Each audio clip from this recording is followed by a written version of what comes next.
Eləmə. Əlbi ekrana vurma. Ekrana vurma. Dur, yaxşı.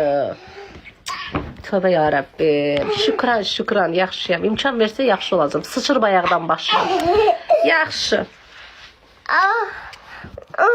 Uşaqlar, mən canlını bağlayayım, birazdan açacağım. Geç, sərgi bağlayıram. Sən bir dəqiqə şey dərs verim, sonra açacağım. Yo, sənin çöllüyün yoxdur.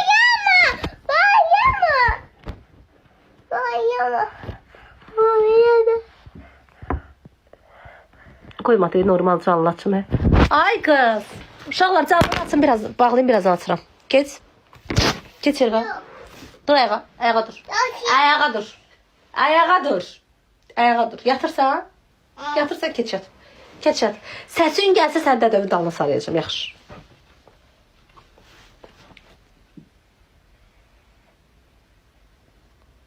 Yat.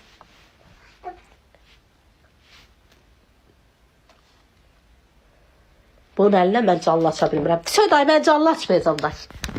Dayı pis yok, tutardı mənim canlı açmağım. Söy dayı. Canlı da bağladım. Telefonumda zərətkə yıxsın. Söy.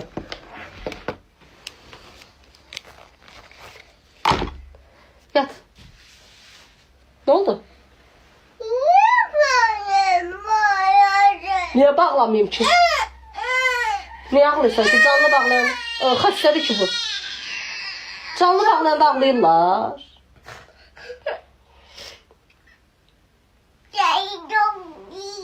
Deyiləm mənə çox istəyirsən. Çox sağ ol, çox sağ ol. Öpürəm səni. Sağ ol. Qorxma, vurmayacağım səni. Vuran deyiləm, narahat olma. Get. Get oyna kuklalarından ama sakit. Get. Biri. Biri buna yadına salsın ki bunun 3 yaşı var. Ölürəm mən. Bax, xeyri yoxdur ki. Qurana xeyri yoxdur.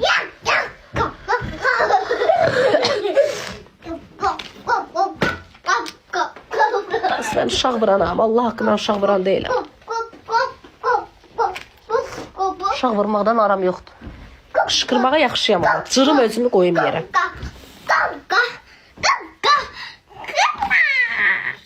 Bu nəyin vurur? El boydadır. Bunu nəyin vurur? Bunu nəyin vurur? Harasını vurur? Bunu gör başa düşür.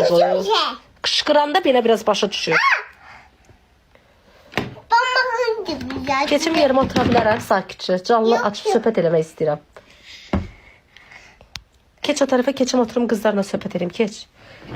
Oyna sakitcə. Yoxsa canlını bağlayıb sənə qəşəng dərs verəcəm. Amma sənə deyirəm. Həkimdən iynə gətirib vuracam sənə iynə. Sən geləcəm solmaza gəlsin sənə iynə vursun. Bax sənə deyirəm. Bax mən sənə deyirəm.